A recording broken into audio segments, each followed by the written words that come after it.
I want to speak to you on handling life's hurts.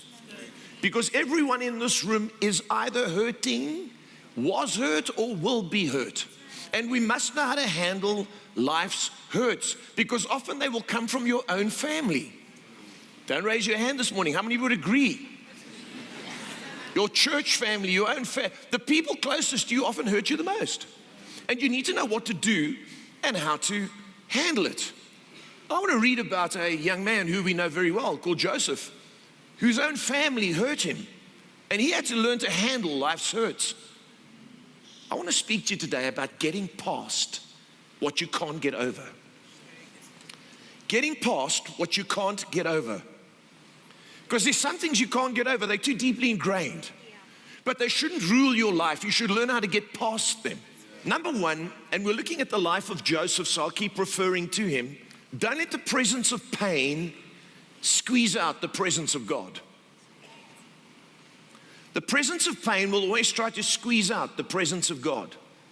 You've got to seek it, because it's the presence of God that's going to sustain you in your pain.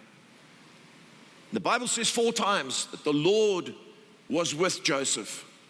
And you must make sure that you remember that the presence of God is there. Number 2, you need to remember this in your suffering and in your hurt. The end of something is not the end of everything. The end of something is not the end of everything. If you've been divorced, lost a job, people have hurt you, rejected you, there comes an end of a season. Joseph's season at home had come to an end. How many know he could never regain that?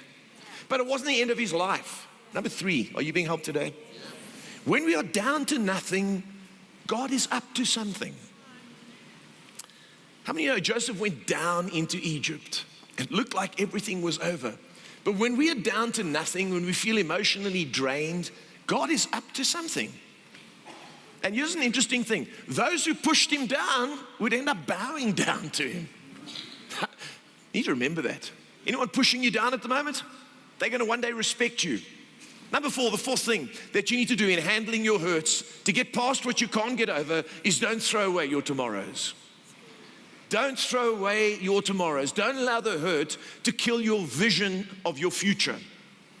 Joseph had a dream and he clung to that dream, and that dream pointed to tomorrow.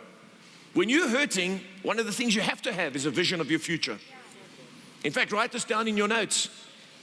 No dream of tomorrow always means increased sorrow in today. If you've got no dream of tomorrow, your hurts will be increased in your present situation. Number 5. If you're trying to handle your pain and get past what you can't get over, we must be committed to a purpose higher than our pain. You see, when you have a purpose that's higher than your pain, then you're focused on something else. Isn't it true that when you're going through something difficult, if you can get your mind off things, it helps you? That's why they say, get your mind off that. Come and eat out with us. How many know when your mind's on something else, it's only when you're alone again that you focus on, oh, that's right, tomorrow's Monday, all my friends are going to work and I've got no job. Yeah. And you can focus on, when you've got a purpose that's higher than your pain, guess what? You end up getting through things much better. And lastly, number 6, in order to get past what we can't get over, we need to do this.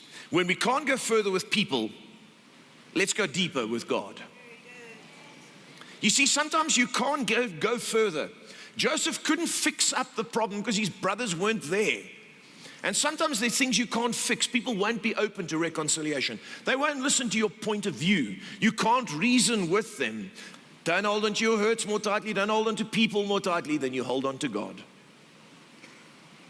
And when you don't, you let go, then you'll see grace. One last quote here from Steve Maraboli. He says, letting go means to come to the realization that some people are part of your history, but not part of your destiny.